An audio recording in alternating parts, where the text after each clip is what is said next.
everyone. So I'm sorry I can't be in class today. We're talking about graphing motion. So you should have already completed the speed, velocity, and acceleration, station rotation, along with your summary for acceleration. So now you should be on your next available odd page. For me, that's page 33, but it might be a little bit different for you. So go ahead and you want to write your title there, graphing motion. Today we're not going to worry about a key question other than I just want you to be thinking about why are graphs useful in science.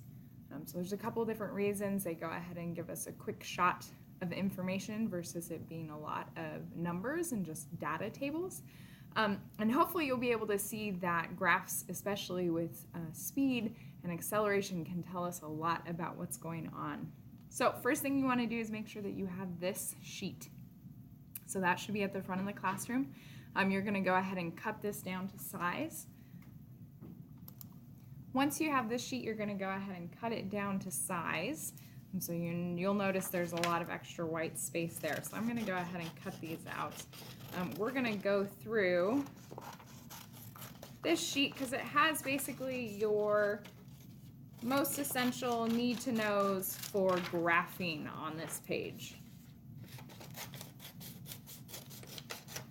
So once you have yours cut out, you're going to tape it completely onto your odd page. So I'm going to probably have to scooch up just a little bit to actually make it fit. So we're going to tape this all the way in. So it's not a flip page, you're going to tape it all the way in. So just like that. I'm going to tape all four sides. And once you have that taped in, go ahead and snag one of those highlighters that are in the middle of your tables to use to highlight a couple important things. So what I want you to notice first is this position versus time graph. Now when we talk about position, we're just saying that distance. It's just distance. But it does matter about position because if you notice here, I could be at my starting position, which we're going to consider 0 meters.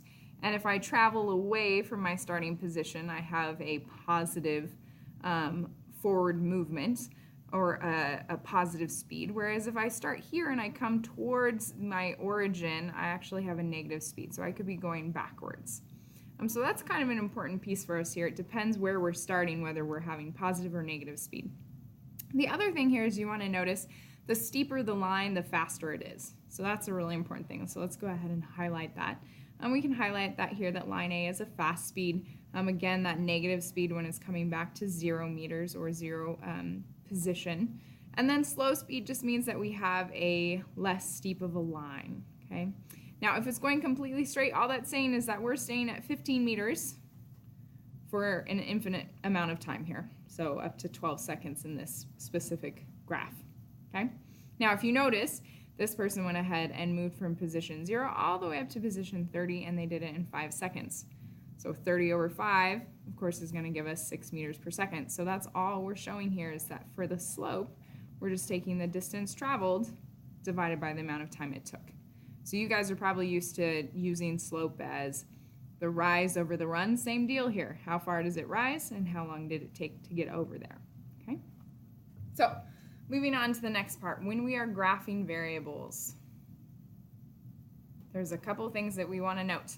The x-axis or the horizontal is going to be our independent or manipulated variable. So that means that is the one that we can change or the one that is not changed by anything else. Okay, so for example, time is always our independent variable. We can't change time even if we would like to, right? So time is the one that affects the dependent variable. Okay, or the responsive variable, and that one is on the y-axis or the vertical axis. So you'll notice here that we have our velocity over time. Now this velocity versus time, if you remember, the unit for acceleration is meters per second, which is literally meters per second or velocity over time. So this slope right here is showing us acceleration. Whereas here, acceleration versus force, this slope actually doesn't tell us anything. It's just showing us that we can manipulate the amount of force that we put on something, and that will change its acceleration. So if I decide to throw my marker across the screen, I'm going to go ahead and produce more force on it, and it will accelerate more quickly than if I just slowly move it across. So force is the independent, or the one that I'm changing, and the acceleration is the one that is responding or changing because I added more force or decreased the amount of force. All right, our last piece here, meaning of slope. So again, slope, if we have velocity versus time, it's going to be acceleration. So notice when it's going back towards the origin, it's going to be negative. If we have acceleration versus time, that doesn't stand for anything. But up here at the top of the graph, when we had position versus time, that gave us the speed of the object. So the slope of a position versus time graph is speed. Slope of a velocity versus time graph is acceleration. And for some graphs, the slope doesn't have any physical meaning that we can see. So the big part here, you want to make sure that you know it's rise over run. Or for example, it's how far it goes up and how far it goes over. So you guys can also watch the other videos to help you out with this. This is just in your notes. Now what you want to do is go ahead and go to the even page, right opposite your notes here, okay? And we're going to put that this is our tumble buggy lab. So you have a lab today you can do. So your notes for your lab are going to go right here. Okay, so that's station 3.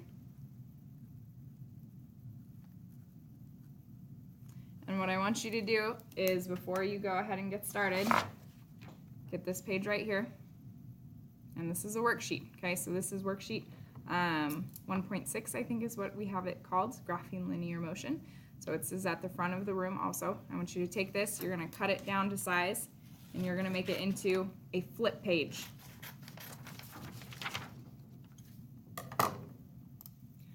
So I have my page all cut out.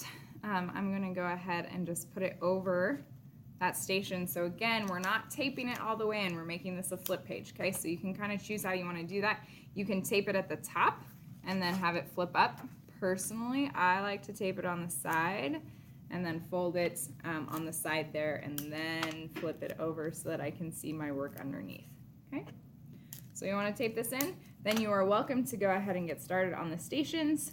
And the only thing that you want to make sure that you are doing is this worksheet. This is the actual stuff you'll be writing down. So worksheet and also your tumble buggy lab for station number 3. So notice how I had that as a flip page.